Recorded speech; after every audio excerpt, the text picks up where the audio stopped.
Adapted from archaic translation by H. T. Francis and R. A. Neal. Jataka number 390. Mayhaka-Jātaka. Did we joy, etc. The master told this while living in Jetavana monastery, of a stranger merchant. There was in Shravasti city a stranger merchant, rich and of great substance. He did not enjoy his wealth himself nor give it to others. If choice food of fine flavors was served he would not eat it, eating only broth of rice dust with sour porridge. If silken clothes perfumed with incense were brought him he had them removed, and wore clothes of coarse haircloth for sugar. If a chariot decorated with jewels and gold and drawn by high-bred horses were brought him, he had it taken away and went in a broken-down old chariot with an umbrella of leaves overhead. All his life he did nothing with gifts or the other merits, and when he died he was born in the hell Roruva. His substance was airless. And the king's men carried it into the palace in 7 days and nights. When it was carried in, the king went after breakfast to Jetavana monastery, and saluted the master. When he was asked why Lai did not wait regularly on Buddha, he answered, "Lord, a stranger merchant has died at Shravasti city. 7 days have been spent in carrying his wealth, to which he left no heir, into my house.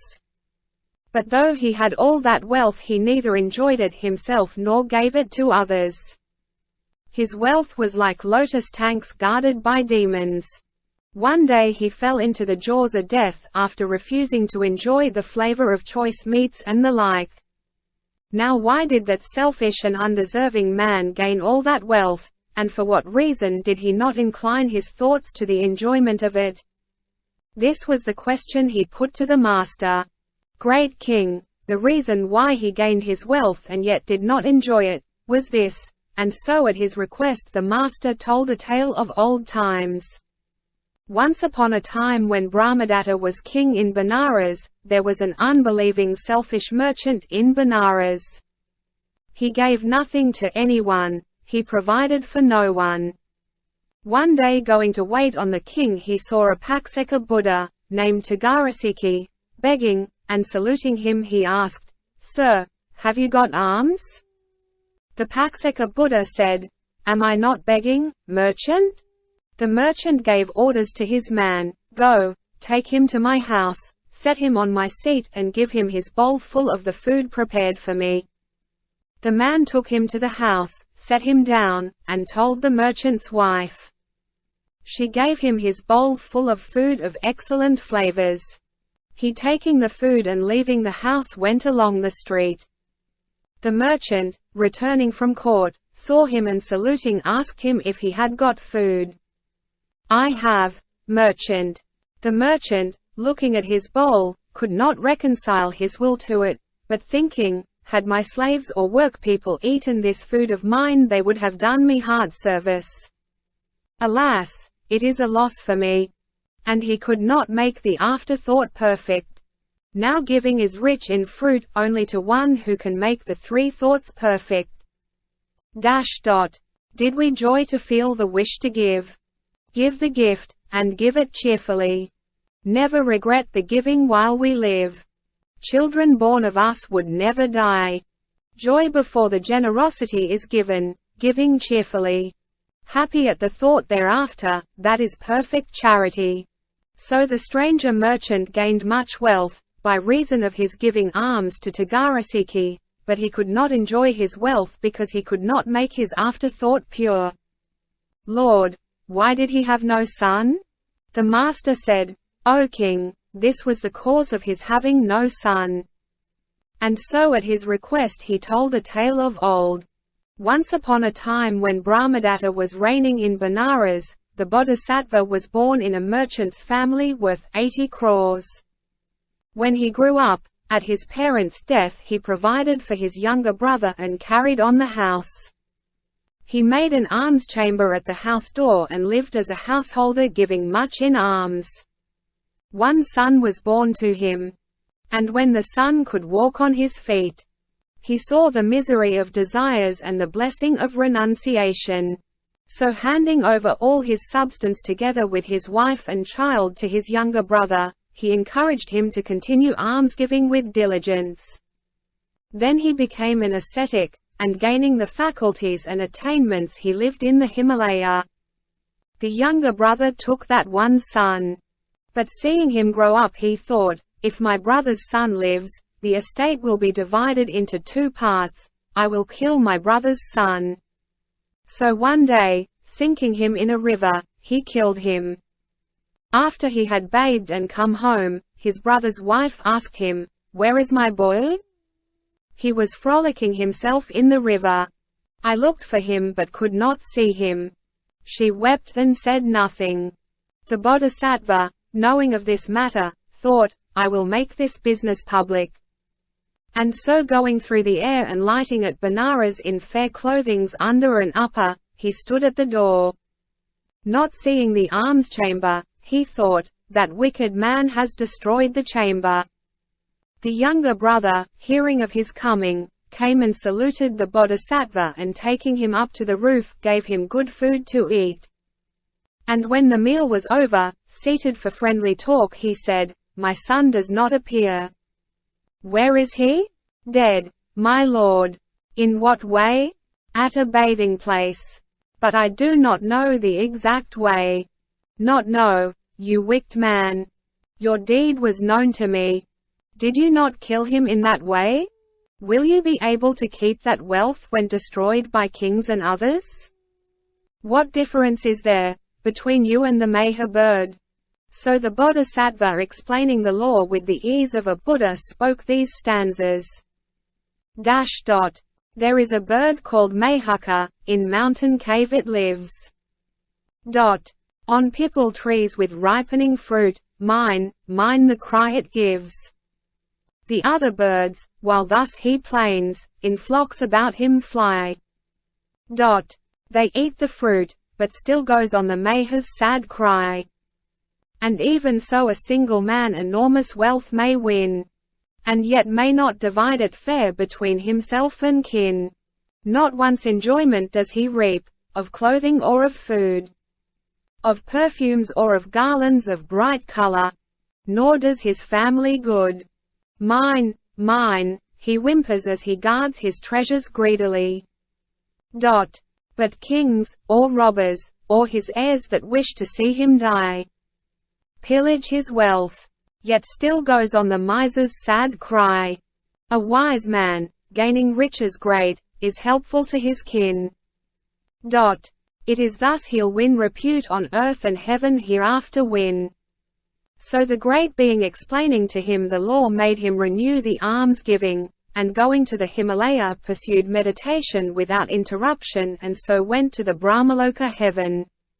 After the lesson, the master said, "So, great king, the stranger merchant had neither son nor daughter for all that time because he killed his brother's son," and then he identified the birth. The younger brother was the stranger merchant, the elder was myself. Source. Adapted from archaic translation by H. T. Francis and R.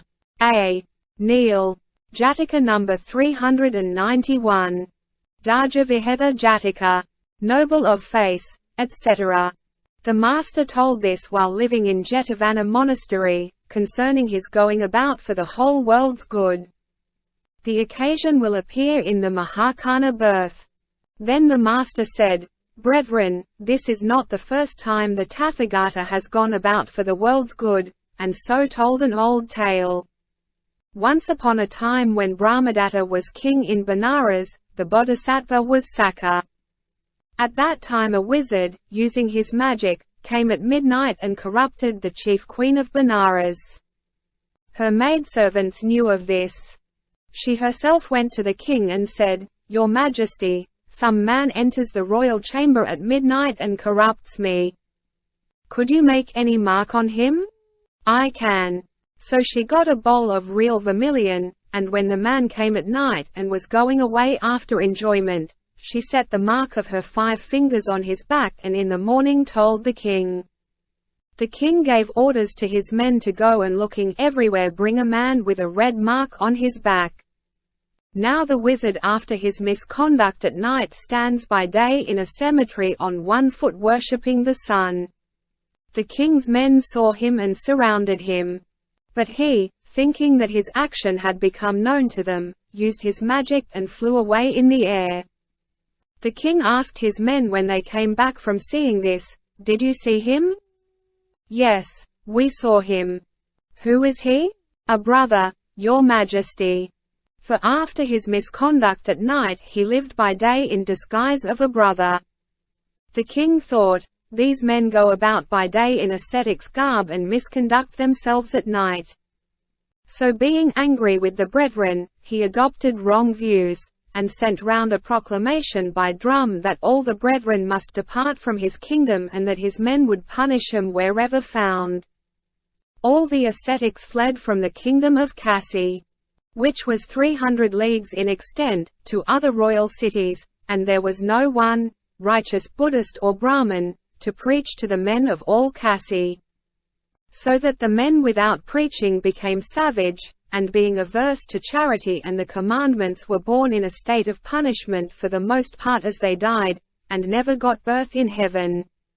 Sakka, not seeing any new gods, thought on what the reason might be, and saw that it was the expulsion of the brethren from the kingdom by the king of Benares owing to his adopting wrong views in anger about the wizard. Then he thought, "Except myself there is no one who can destroy this king's wrong belief. I will be the helper of the king and his subjects." So he went to the Pakseka Buddhas in the Nandamula cave and said, "Sirs, give me an old Pakseka Buddha, I wish to convert the kingdom of Kasi." He got the senior among them. When he took his bowl and robes, Sakka set him before and came himself after, making respectful salutation and venerating the Pakseka Buddha. Himself becoming a beautiful young brother, he went thrice round the whole city from end to end, and then coming to the king's gate he stood in the air. They told the king, "Your Majesty, there is a beautiful young brother with a priest standing in the air at the king's gate." The king rose from his seat and standing at the lattice said, "Young brother, why do you, who are beautiful, stand venerating that ugly priest and holding his bowl and robes?" And so talking with him he spoke the first stanza. Noble of face, you make reverence low. Behind one mean and poor to sight you go. Is he your better or your equal? Say. Tell us your name and his, we request. The Sakka answered, "Great king, priests are in the place of teacher. Therefore it is not right that I should utter his name. But I will tell you my own name." So he spoke the second stanza. Gods do not tell the lineage and the name of saints devout and perfect in the way. As for myself, my title I proclaim. Sakka, the Lord whom 30 gods obey. The king hearing this asked in the third stanza what was the blessing of venerating the brother. He who sees the saint of perfect merits, and walks behind him with reverence low. I ask, O King of gods, what he inherits. What blessings will another life give? Sakka replied in the fourth stanza. He who sees the saint of perfect merits, who walks behind him with reverence low. Great praise from men in this world he inherits, and death to him the path of heaven will show. The king hearing Sakka's words gave up his own wrong views, and in delight spoke the fifth stanza. Oh, fortune's sun on me today did rise. Our eyes have seen your majesty divine. Your saint appears, O Sakka, to our eyes. And many a virtuous deed will now be mine. Sakka, hearing him praising his master, spoke the sixth stanza. Surely it is good to honor the wise, to knowledge who their learned thoughts incline. Now that the saint and I have met your eyes, O king, Let many a virtuous deed be yours." Hearing this, the king spoke the last stanza. From anger free, with grace in every thought, I'll lend an ear whenever strangers sue. I take your advice good, I bring to nothing my pride and serve you, Lord, with homage due. Having said so, he came down from the terrace, saluted the Pacceka Buddha and stood on one side. The Pacceka Buddha sat cross-legged in the air and said, "Great king, that wizard was no brother. Henceforth recognize that the world is not vanity, that there are good Buddhists and Brahmins, and so give gifts, practice morality, keep the holy days, preaching to the king." Sakka also by his power stood in the air, and preaching to the townsfolk, "Henceforth be zealous." He sent round proclamation by drum that the Buddhists and Brahmins who had fled should return. Then both went back to their own place. The king stood firm in the advice and did good works. After the lesson, the master explained the truths and identified the birth. At that time the Pacceka Buddha reached nirvana, the king was Ananda, Sakka was myself.